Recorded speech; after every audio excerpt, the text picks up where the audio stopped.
함께 따라서 하시겠습니다. 새 영과 새 마음을 주셨습니다. 한 번 더 하겠습니다. 새 영과 새 마음을 주셨습니다.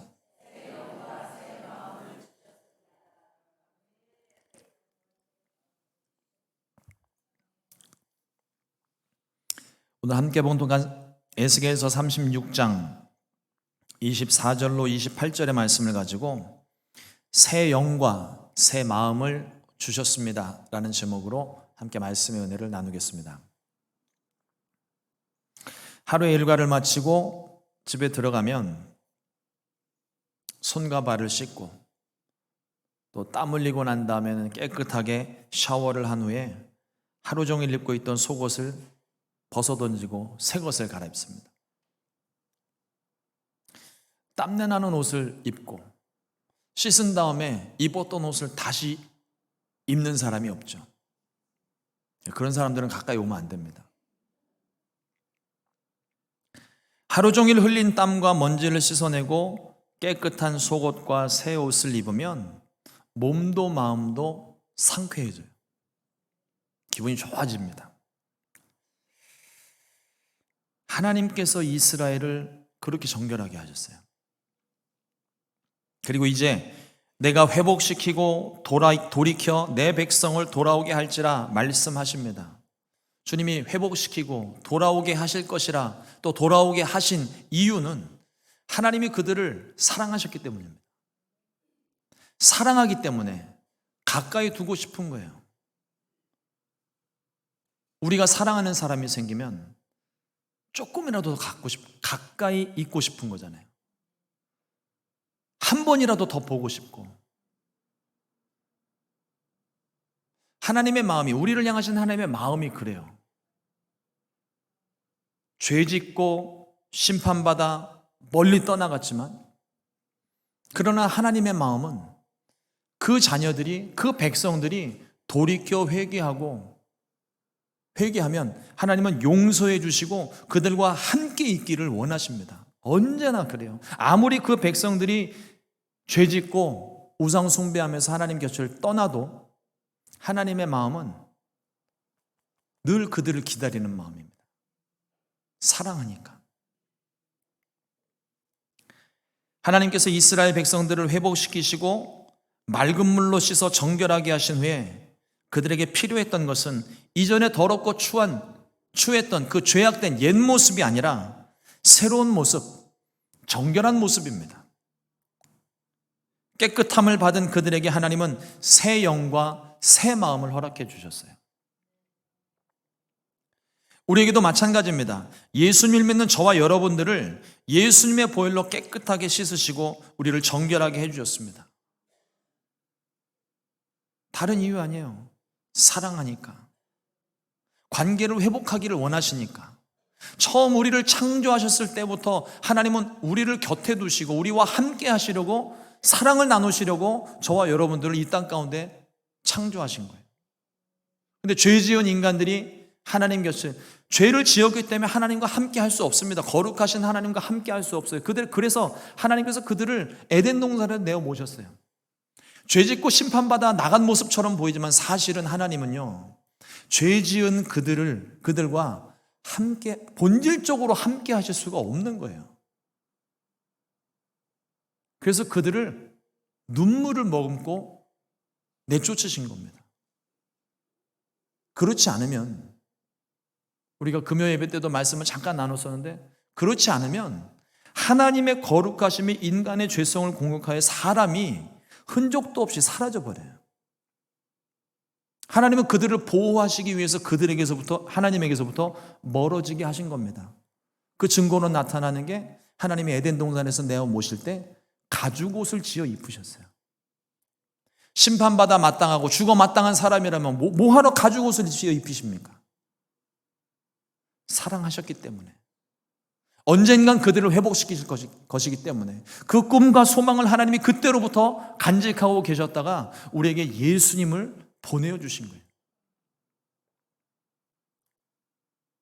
새 영과 새 마음을 허락하신 하나님이십니다.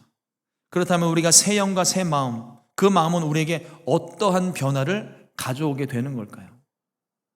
오늘 말씀을 통해 좀 은혜를 나누기를 원합니다. 첫 번째로 새 영과 새 마음을 우리 가운데 주신 사실입니다.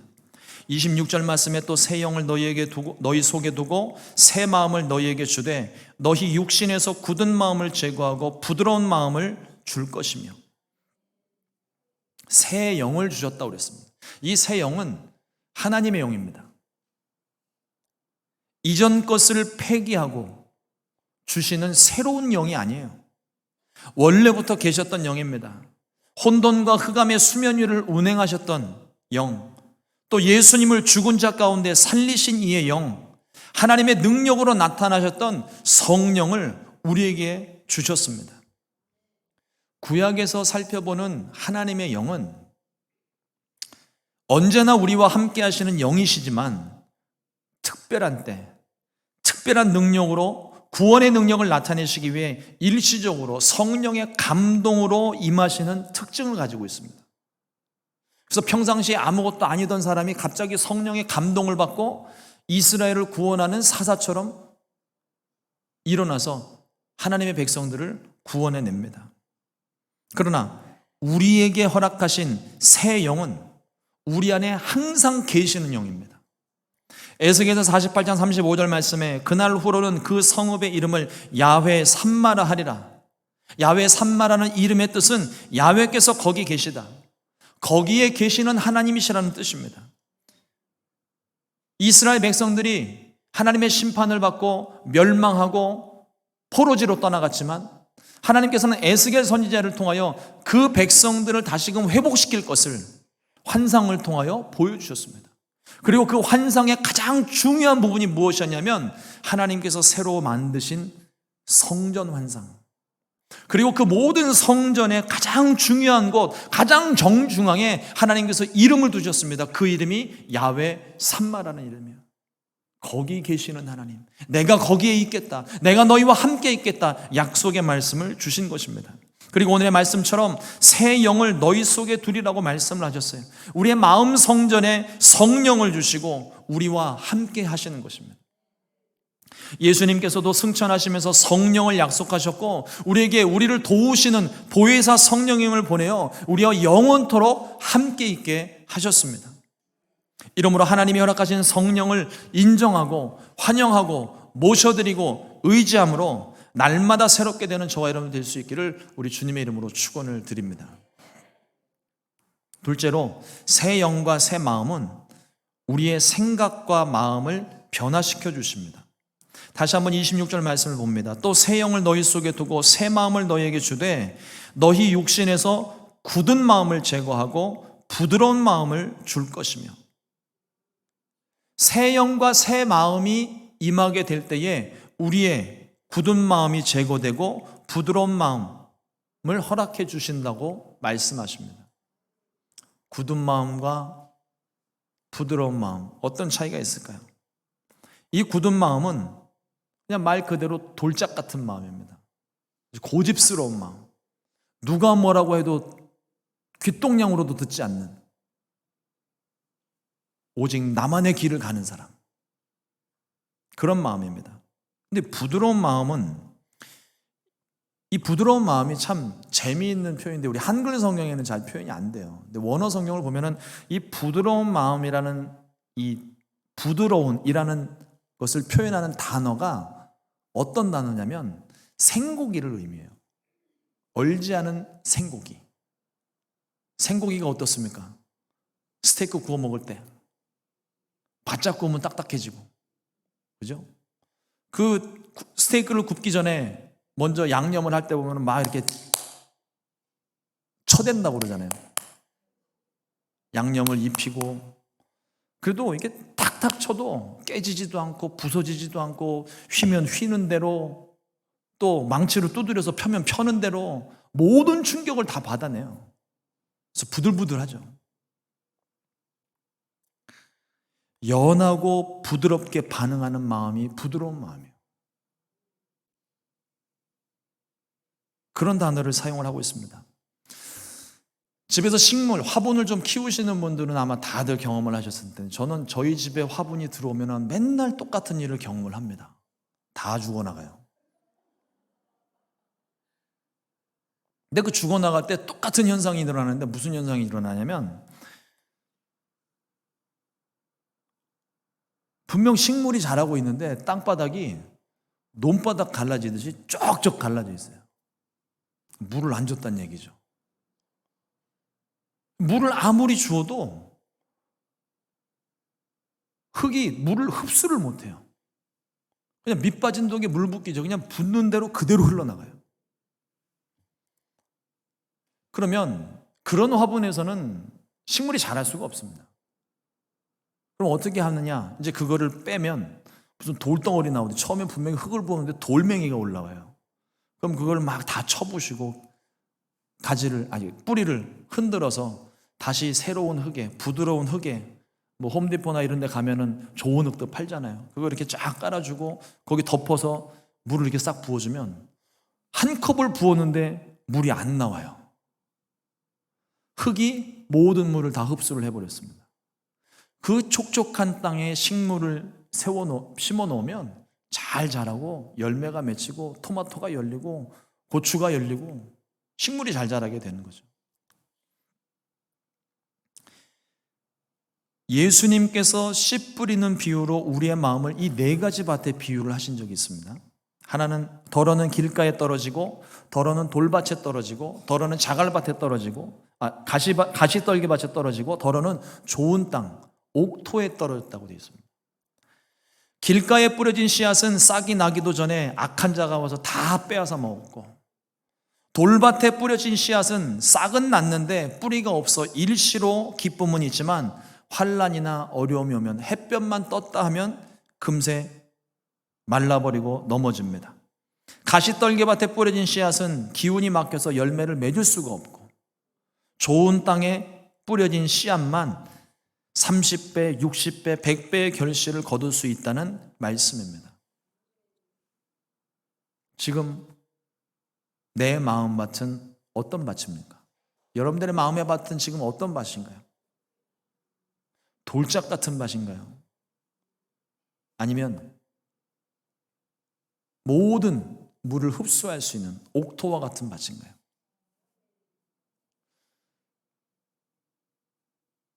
혹시나 해서 드리는 말씀인데, 돌짝 같은 마음, 다른 사람 마음 생각하지 마세요. 말씀은 나한테 적용을 하는 겁니다. 여러분들이 지금 마음속에 생각나는 그 사람은 지우시고 내 마음이 어떤지를 보세요. 내 마음이 지금 돌짝 같은지 아니면 부드러운 흙과 같은지. 이스라엘은 하나님의 은혜로 포로 생활을 마감하고 70년 만에 잃어버린 땅으로 돌아왔습니다. 그것만으로도 감사한 일이에요. 그런데 돌아온 곳으로 끝이 아닙니다.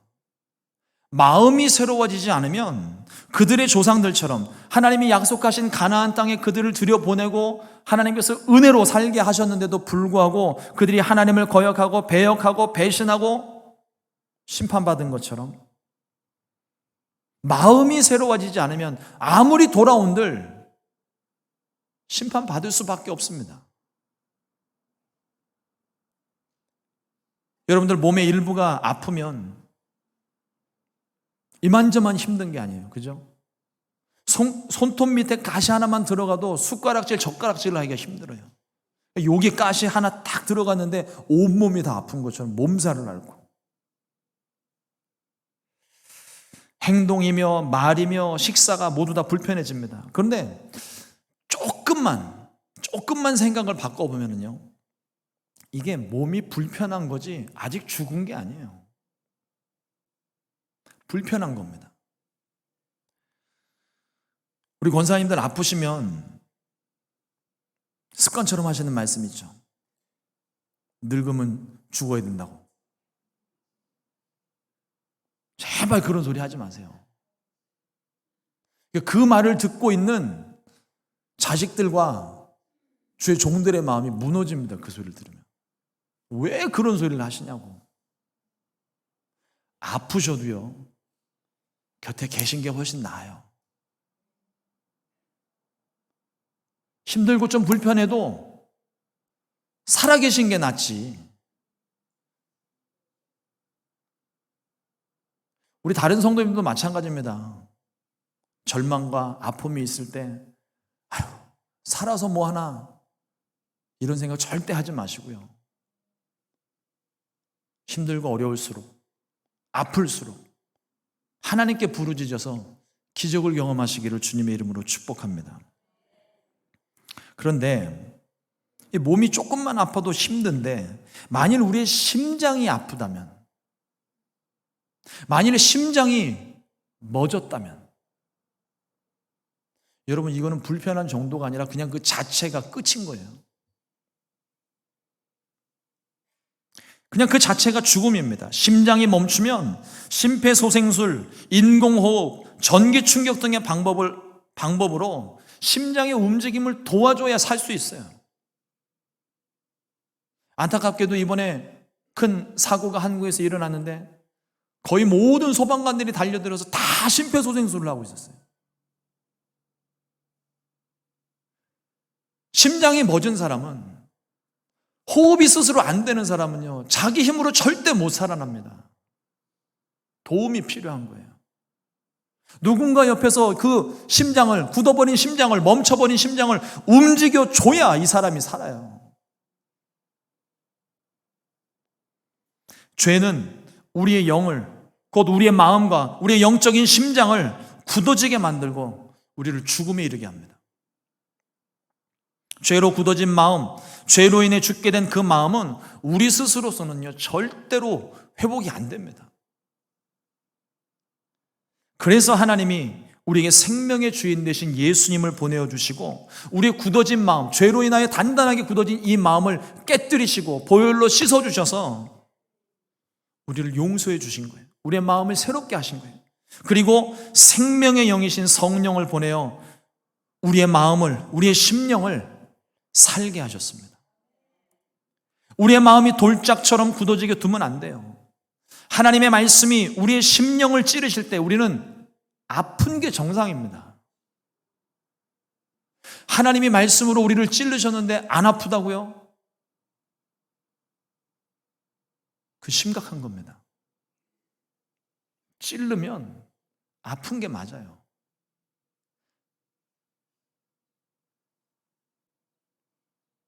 우리의 마음이 굳어지게 되면 찔러도 아픈 줄 모르고 회개를 안 합니다.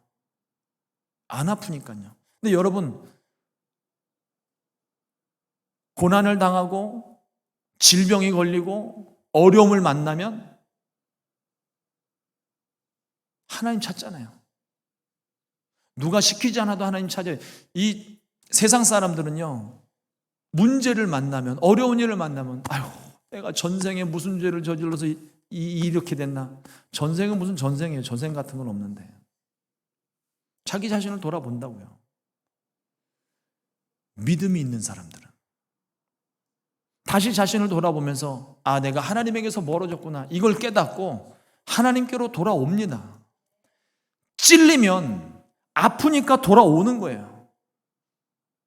근데 우리의 마음이 굳어져 있으면 아무리 찔러도 반응도 없고 아픈 줄도 모르고, 아니 뭐 굳은 살 아니더라도 정상적인 사람한테 그냥 찔렀는데 안 아프다, 그분은 병원 가셔야 돼요. 검사 받으셔야죠. 뭐가 잘못됐는지를 알아야죠. 우리의 마음이 굳어지지 않도록 더욱더 우리는 깨어 근신하며 하나님을 의지해야만 합니다. 잠언 4장 23절 말씀에 모든 지킬 만한 것 중에 더욱 내 마음을 지키라, 생명의 근원이 이에서 남이니라. 또 로마서 12장 2절 말씀에 너희는 이 세대를 본받지 말고 오직 마음을 새롭게 함으로 변화를 받아 하나님의 선하시고 기뻐하시고 온전하신 뜻이 무엇인지 분별하도록 하라 말씀합니다. 이러므로 우리의 마음이 굳어지지 않도록, 우리의 영적인 심장이 멈추지 않도록 더욱 깨어 기도하며 옥토와 같이 변화시켜야 할 줄로 믿습니다. 성령으로 거듭나시기를, 또한 성령으로 충만하시기를 주님의 이름으로 축원합니다. 셋째로, 새 규례를 우리에게 주셨습니다. 새 영과 새 마음으로 변화받은 우리가 반드시 지켜야 될 규례예요. 28절 말씀입니다. 내가 너희 조상들에게 준 땅에서 너희가 거주하면서 내 백성이 되고 나는 너희의 하나님이 되리라 이렇게 말씀하십니다. 이것이 새 언약의 핵심이에요. 정확한 의미에서는 새 규례가 아니라 이전의 규례들을 다 회복하신 겁니다. 하나님께서 이스라엘과 언약을 맺으실 때 약속하신 말씀이에요. 이 말씀 이루시려고 하나님은 이스라엘을 애굽에서 구원해 내셨고 광야에서 구원해 내셨고 하나님이 약속하신 땅에 그 가나안 땅에 들어갈 수 있도록 해 주셨습니다. 나는 너희의 하나님이 되고 너희는 내 백성이 되리라. 믿는 우리들에게, 신약의 시대를 살고 있는 저와 여러분들에게도 마찬가지예요. 우리가 예수님을 믿을 때 하나님이 나의 아버지가 되시고 나는 하나님의 자녀가 되는 겁니다. 말씀 그대로 하나님이 나의 하나님이 되시고 나는 그의 백성이 되는, 하나님의 백성이 되는 거예요. 하나님이 이렇게 구원하셨음에도 불구하고 그들은 그 땅에 정착하면서부터 다시 마음을 새롭게 하여 하나님을 멀리 떠났습니다. 하나님은 수많은 선지자들을 보내어서 그들을 깨우치려고 하셨지만 그들의 마음이 돌짝과 같아서 들을 때뿐이고 은혜 받을 때뿐이고 구원 받을 때뿐이고 돌아서면 다시금 죄를 지었습니다. 결국 하나님의 심판을 받고 나라는 망했고 백성들은 포로가 되어 뿔뿔이 흩어졌습니다. 그러나 우리 하나님은 언약을 이루시는 하나님, 말씀을 이루시는 하나님, 한 번 말씀하신 것을 결코 바꾸지 않으시는 신실한 하나님이십니다. 하나님이 이스라엘과 언약을 맺으셨던 그 언약을 기억하시고 이스라엘을 회복시켜 주셨어요. 그들로 포로된 땅에서 돌아오게 하시며 또 무너진 성전 대신 하나님께서 세우신 회복된 성전을 그들에게 보여주셨습니다. 야훼 삼마, 내가 거기에 있을 것이다. 하나님과 이스라엘 사이에서 언약이 회복되었습니다. 이제는 돌판이나 종이에 새긴 법이 아니라, 그래서 돌아서면 잊어버리는 법이 아니라 돌아서도 생각이 나고 앉아도 생각이 나고 일어나도 생각이 나고 어디서든 기억할 수 있는 언약을 우리의 마음에 새겨주셨다고 그랬어요. 물론 이것이 우리의 힘만으로 되지 않습니다. 스가랴 4장 6절 말씀에 만군의 야훼께서 말씀하시되 이는 힘으로 되지 아니하며 능력으로 되지 아니하고 오직 나의 영으로 되느니라. 성령이 우리 안에 임하실 때 새 규례가 새겨지는 거예요. 그러므로 우리는 성령으로 거듭나야 되고 매일매일 성령 충만해야 되고 영으로서 우리의 모든 육신의 행실을 쳐야만 합니다. 로마서 8장 6절 말씀에 육신의 생각은 사망이요 영의 생각은 생명과 평안이라 말씀하십니다. 또 로마서 8장 13절 말씀에 너희가 육신대로 살면 반드시 죽을 것이로되 영으로서 몸의 행실을 죽이면 살리라고 말씀하셨습니다. 사랑하는 성도 여러분, 자격도 공로도 없는 이 광야의 유목민들을 하나님이 선택하셔서 일방적으로 선택하시고 언약을 맺으셨어요. 다시 말씀드립니다. 자격도 공로도 없는 힘없고 그냥 알려지지도 않았던 아주 소수민족인데 하나님이 그들을 택하셔서 언약을 세우셨습니다. 그리고 하나님은 다시 한번 일방적인 약속으로 거룩한 이름을 회복하시기 위해 자신의 백성을 회복시키겠다고 약속하셨어요. 너희는 내 백성이 되고 나는 너희의 하나님이 될 것이다. 우리가 살 수 있는 유일한 방법이 이거예요. 하나님을 나의 아버지로 모시는 것, 하나님을 나의 주인으로 모시는 것. 내 힘으로 살 수 없다고요. 우리가 그냥 먹고 사는 일은 내가 일하면, 여기 미국 땅에 그냥 일만 열심히 하면 어떻게든 먹고 사는 데는 문제가 없는 나라인데 그거와는 달라요. 내가 영적으로 살아나는 것, 죄로 인해 죽어진 내가 살 수 있는 것은 내 힘으로 살 수 있는 게 아니에요. 성령이 임하실 때 그때 우리의 영이 살아나는 겁니다. 지나간 일들에 묶이지 말고 옛사람으로 돌아서지 말고 이제 우리에게 주신 새 영과 새 마음으로 다시 시작할 수 있게 되기를 주님의 이름으로 축원합니다. 우리를 도우시는 성령께서 우리를 살피고 계십니다. 살게 하십니다. 고린도후서 5장 17절 말씀에 그런즉 누구든지 그리스도 안에 있으면 새로운 피조물이라. 이전 것은 지나갔으니 보라 새 것이 되었도다. 어떤 분들은요, 과거의 상처에서 못 벗어나시는 분들이 있어요. 하나님 말씀을 묵상해야 되는데 계속해서 그 아픈 상처를 묵상하고 또 묵상하고 또 묵상하고 되뇌이고. 아픈 건 알겠어요. 그게 마음에 깊은 상처인 건 알겠어요. 그런데 그건 과거에 받은 상처예요. 그 상처가 아직도 내 마음 가운데 있다면 우리는 지금도 그 상처 때문에 살아가는 겁니다. 근데 주님은 우리에게 말씀하시기를 이전 것은 지나갔다고 말씀하십니다. 그건 지나간 거예요.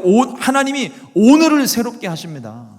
매일매일을 새롭게 하시는 거예요. 매일 필요한 은혜를 베풀어 주시고 매일 사랑을 베풀어 주시는데 우리가 과거에 머물러 있다면 오늘 주시는 사랑을 우리는 이 사랑을 받을 수가 없어요. 나의 생각과 마음이 과거에 있기 때문에, 얽매이는 것들에 묶여 있기 때문에.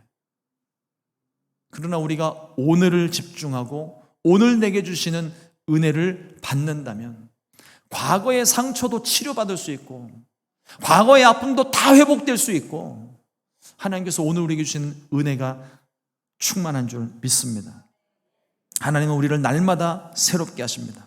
과거의 내 인생과 상처, 아픔을 버리고 성령으로 충만하시기를 주님의 이름으로 축원합니다. 하나님이 우리에게 새 영을 주셨어요. 우리에게 새 마음을 주셨습니다. 그리고 오늘을 새롭게 하셨어요. 우리는 새롭게 얼마든지 살 수 있습니다. 하나님의 모든 것을 공급해 주셨습니다. 우리에게 주신 새 영과 새 마음으로 새롭게 되어 하나님의 뜻을 이루고 성령의 열매를 맺되 풍성하게 맺게 되시기를 주님의 이름으로 축원합니다. 주님의 이름으로 축원합니다. 기도하겠습니다.